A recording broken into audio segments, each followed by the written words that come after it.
utilize our services a lot. And forgive me for being the person who brings a PowerPoint. I'm a very visual learner myself, so I like to push that on others. So, like she said, I'm Shanda. I'm the lead clinician and supervisor for both of Wellspring's crisis stabilization units. Wellspring as an agency has been around since 1982, but we started the CSUs in 95, and we'll get into a little bit about what we provide. The goal of the CSUs is to provide our clients who are experiencing a psychiatric episode or a crisis with stabilization and really to avoid hospitalization if we can. We have two crisis stabilization units. We have the Samuel B. Todd CSU and the David J. Block CSU. Together they provide 18 beds broken over the two units. We'll get a little bit more into that, but they serve people who are experiencing acute mental illness. This is the only program in Wellspring that does not require that SMI or severe and persistent mental illness diagnosis. An individual doesn't even have to have previously been diagnosed with a mental illness to come to the CSU. I put a picture of the units up here just so you can kind of get a frame of reference. This is the Samuel B. Todd CSU. It was the original crisis unit. It was founded in 95. It was originally named the Frank Gaines CSU, but was renamed, I'm embarrassed to say, I think 4 years ago, but I can't remember the timing on that. It offers an 8-bed capacity. It does have one downstairs bedroom and a downstairs bathroom that are fully accessible to individuals that may have trouble ambulating, may need a cane or a wheelchair. We also have an additional single room upstairs. So we have 2 single rooms at that unit. We tend to try to hold the single rooms for individuals that need them. Maybe someone who's psychotic or paranoid and can't share a space with individuals. Perhaps an individual that's transgender and doesn't feel comfortable identifying with one gender over another. We'll let them have a single room. And then there's 3 double occupancy rooms there. The other CSU is the David J. Block. It opened in 2007. It was named after the son of Bernie Block. It was opened after David, the client, tried to get a bed at the Samuel B. Todd CSU. It was full, but they said call back the next day, and then he committed suicide that night because he didn't want to go to the hospital.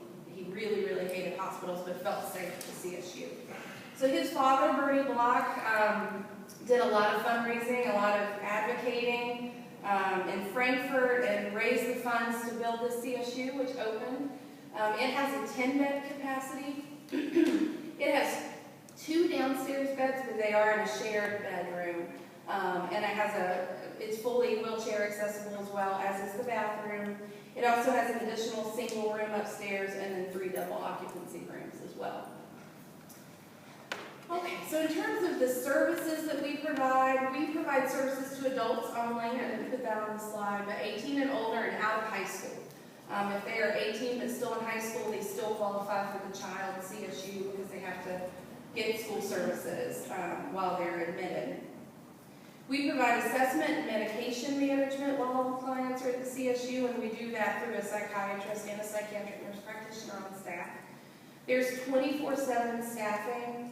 There are licensed clinicians available 8 a.m. to 11 p.m. Monday through Friday, and typically on first shift on weekends. There's program staff present 24/7. These are individuals that are trained to work in the CSUs and be present and help the individual should they need something.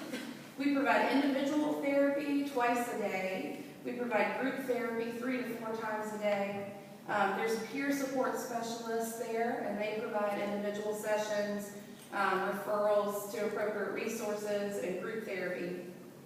We do limited case management. I hesitate to even use the phrase case management, but we will, if an individual needs a referral to, an IPS program or a clothing closet or something like that, we'll help with that while they're there. We will make sure that they have a referral for ongoing support before, so we don't discharge someone after getting them stabilized and then say good luck. We make sure that they have an appointment with a therapist, with a prescriber that can continue their medication, and we do all of that as part of their discharge planning. So you might ask yourself, what makes the CSU different than an inpatient hospital? It sounds like you offer a lot of the same services, and we do, but there are some big differences. One is that it's a more residential setting. If any of you have ever walked into a hospital, you know the moment you walk through that door, you're in a hospital. It feels very, very institutional. Our CSUs are residentially set, so this is a picture of the living room at the David J. Block. There's a kitchen, there's a living room, there's a dining room in both of the units. It feels more homey, and it feels, to me, a little safer and less institutional. All of our clients that come in are admitted on voluntary status. Hospitals will do 72-hour holds where they mandate that the person has to stay there. Clients, once they're admitted to the CSU, do stay. We don't allow them to come and go as they please, but if at any point they're uncomfortable with the services or they just decide they no longer need them, they can sign out. We do have some safety procedures in place for that. They do have to be assessed by a clinician prior to walking out to make sure that there's no safety concerns, that they're not feeling suicidal or homicidal.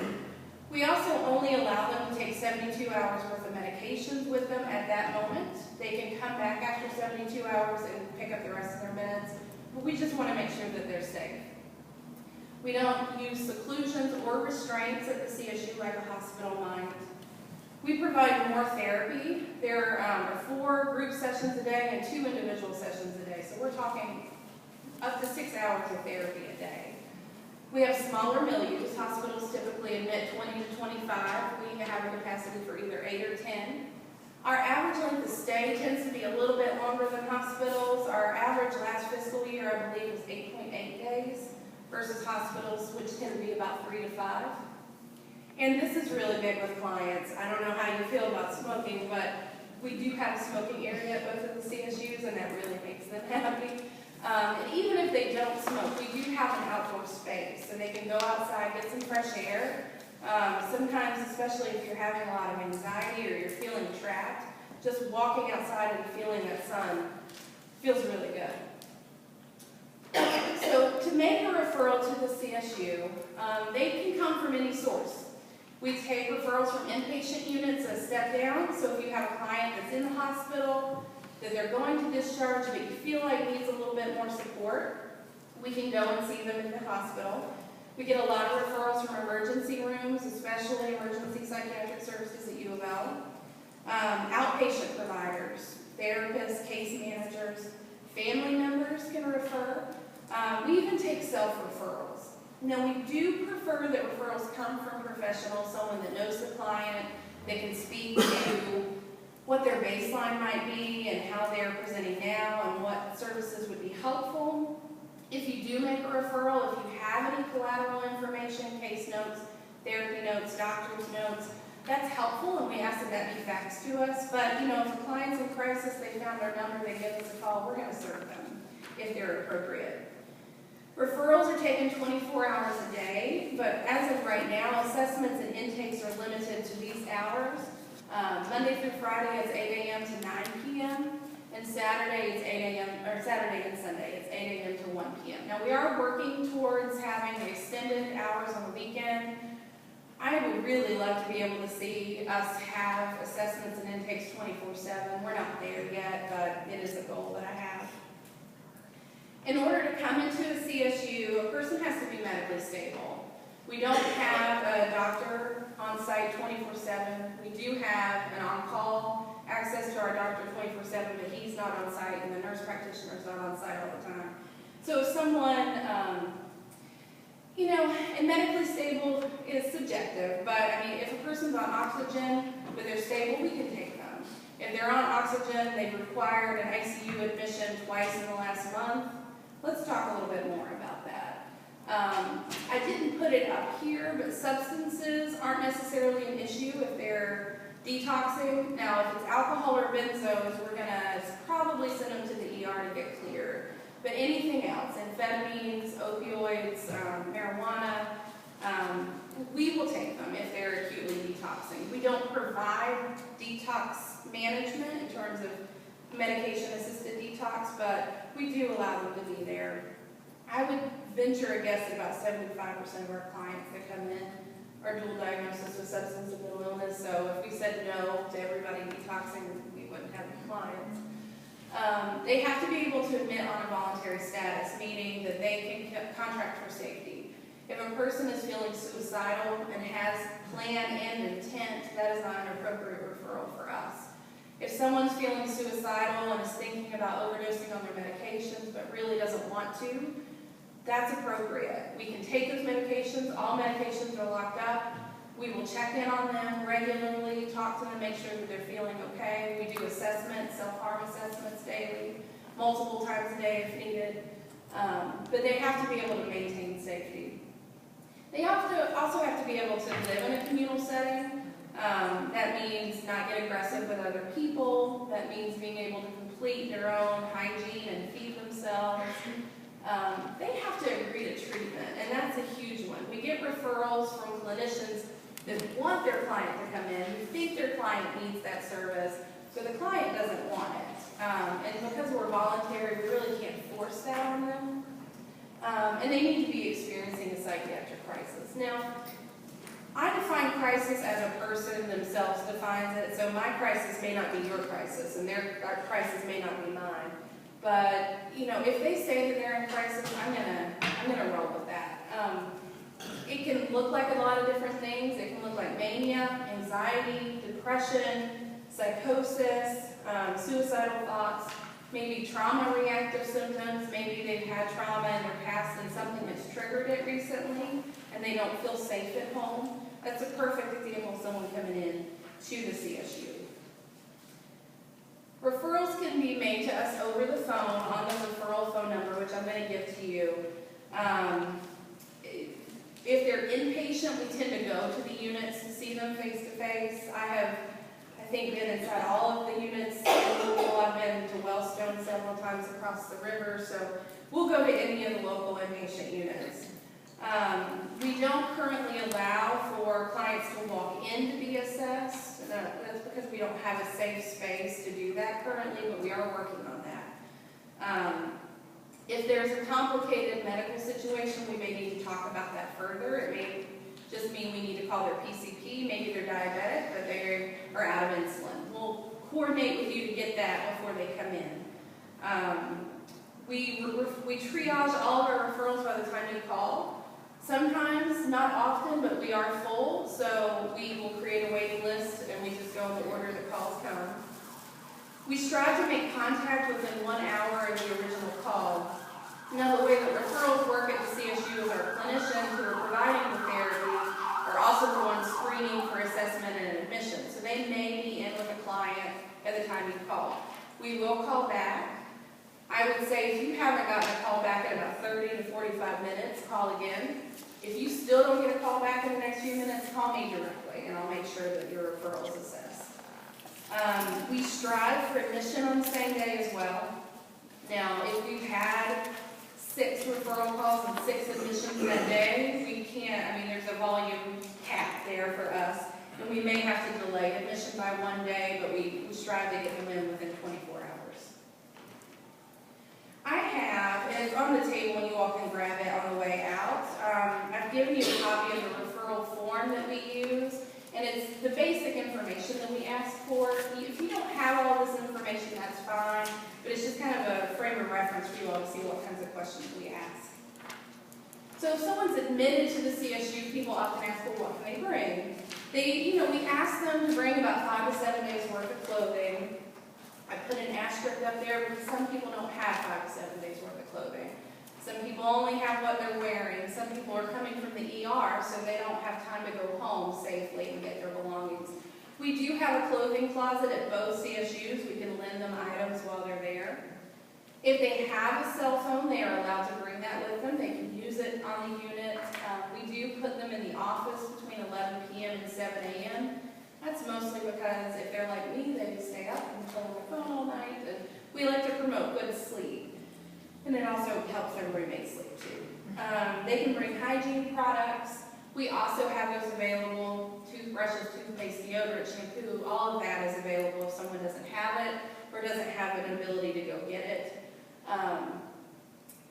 We do allow certain clients, depending on why they're there, access to a razor, but it's very limited. It's only on first shift during the week, and it's with staff supervision. They have to bring it back to the office. We lock up all sharps. So that aspect is there as well. Any medications they're currently taking, they should bring with them, even if we're going to change them, even if they haven't been taking them consistently. It's helpful for us to just know what meds they have been on.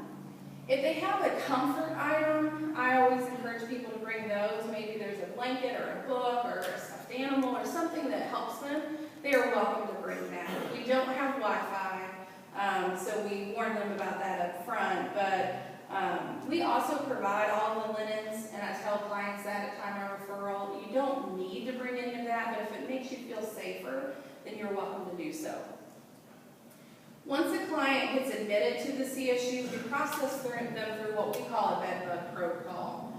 And all of the time that I've been working at the CSU, I always tell clients this up front because it may seem a little weird when you come in, but I've never had a single person get mad that we do it. And really, it's as much a safety for us as it is for them, because we don't want them leaving with bed bugs. We don't want to give them another crisis while they're there. That includes, the protocol includes asking them to shower as soon as they get to the unit and change their clothes. We also have heat boxes on the unit, so everything that they bring in with them goes straight into a heat box. They stay there for 2 hours, and then they can have their belongings. It doesn't get hot enough to melt anything, but it's warm enough to kill any bugs or eggs that might be there. Once they go through that protocol, then they go through a clinical intake with a clinician and then the medical provider. The medical provider assessment might be the next day, depending on what time they come in. They come in at 7 o'clock at night. The clinician will still do their piece, but the doctor will see them the next morning. While they're on the unit, we do medication management. The doctor will check in with them every day, or the nurse practitioner. We do medication administration through, that stands for supervision of self-administration of medication. So our staff watch them take their meds. We don't administer meds ourselves. They get individual therapy twice a day. Sometimes they decline the second one, and that's okay. And then they have 4 group sessions a day. There we go. So we talk about discharge the moment they walk through the door, because in 7 days, 8 days, that's not a lot of time.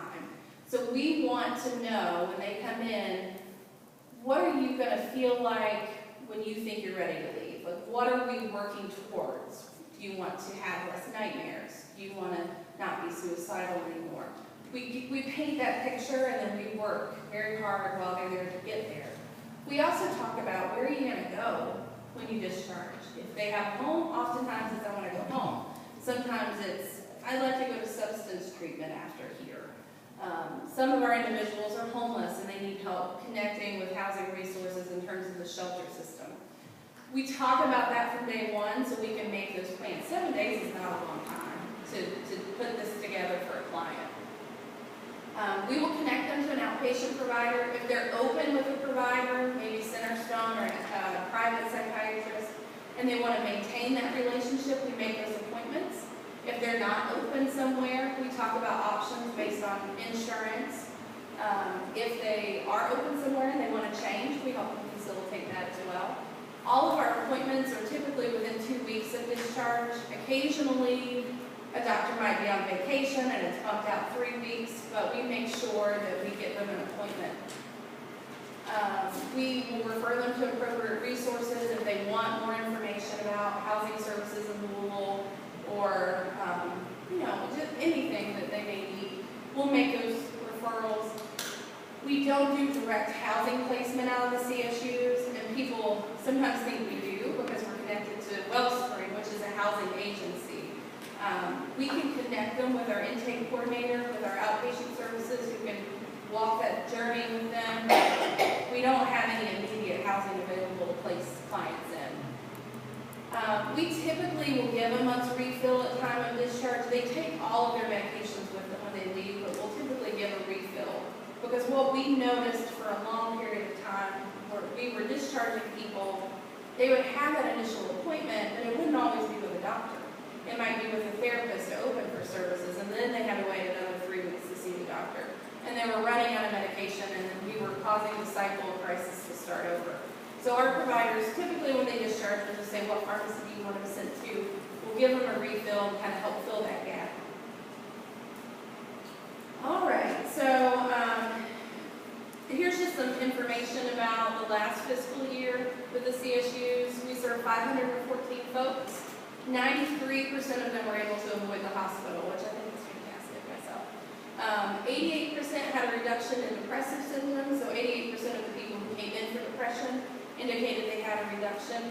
We base that off of a depression index that we do. It's called the Beck Depression Index. We do it at admission after 48 hours and at discharge, and if they have a 15% or greater reduction between those two numbers, and that's how we come up with that. And 78% of them on their exit surveys indicated they had a significant reduction in their presenting symptoms, whatever those were. And that's really it. That's the referral line. It is on some of the information that I brought as well. Those are my numbers. I have business cards on the table as well if you want to grab one. I brought flyers for the CSU, or brochures for the CSU. I also brought brochures just for Wellspring and all the other services they provide, and you're welcome to grab one of those as well. Yes? I have a question. You provide groups of 4 times a day. What if someone's not capable of functioning in the workplace living? Are they required to do group therapy? So are you talking about someone that, because of their symptoms, might not be able? Yeah. So no, we don't force that on them. We walk a line because sometimes it's not a symptom issue, it's a behavioral, I just don't want to do it kind of thing, and that's a completely different conversation. But if someone's experiencing psychosis or, maybe they're having some trauma that has been triggered and someone in the group triggers them, no, we certainly don't require them for that. We may throw in another individual session to make up for them not getting that group therapy, but no, it's not necessarily required. We do encourage people who are able to come to attend, and we're often surprised by people we think might not be able to participate. By the end of their treatment, they are, and that's great to see. Yes? If they're not an English speaker, we use an interpreter line, which is limiting at best, because if it's difficult if they need something as simple as maybe they want a snack and we don't understand and we're having to call. But we do have access to that. And one thing that I didn't put up here is we take individuals regardless of payer source. So we do accept Medicaid, Medicare, Humana, private, Anthem. We're working on a couple of others, but if they don't have any income, they don't have any insurance, we have a sliding scale, but of course if they don't have income, then we're not going to charge them anything. And we won't refuse them service even if they can't pay. I saw another question somewhere. Oh, yes. Are the services uniform between both centers, sir? I'm not going to go to one and have that experience and think I can get something better. Better than the other. Both uniform. They're uniform in that the services provided are the same. The schedules are slightly different, only because we have an expressive therapist who does art therapy every day, so she's not going to be able to do them at the same time between the 2 units. But yes, the rules, the expectations are the same for both units. And I go back and forth a lot, so I make sure to kind of keep an eye on that. Yes? Regarding on that question, the 2 locations, given that, let's just say they have a bed available, do you all make a criteria decision on where this particular person should go, like a better fit for this location versus that location, or is it gender related? Yeah, there's a lot that goes into that. The referral line is kind of manned by a clinician that's admitting to both. And, we typically just go back and forth. We like to keep the milieu numbers about the same. But there are some things that we take into consideration. If maybe someone, we have a lot of people experiencing domestic violence. So if there's someone that may trigger them at one house, we'll put them at the other. If they need a downstairs room or they need a single room, we'll obviously put them where we have that available. We triage off of insurance sometimes, so I have a licensed clinician at one location, and maybe I don't have one at the other for a few days, and it's only an insurance that can be billed by a license, like Medicare, I may put them at that house. If we have a couple of individuals at one house that are experiencing manic symptoms, and we get a referral for a manic person, we may put them at the other house, so we don't fill up with the same type of, having 8 manic people in one unit is a little exhausting, so we may try to spread that out. So there's a lot that goes into it. Occasionally clients will request one house over the other. We do the best to make them uniform, but of course sometimes they may say, well, I like that one. We'll try to accommodate that best we can. But for clients that return, which we do have people that come back every few months or so, we try to alternate them back and forth just so they're not getting used to one location. Any other questions?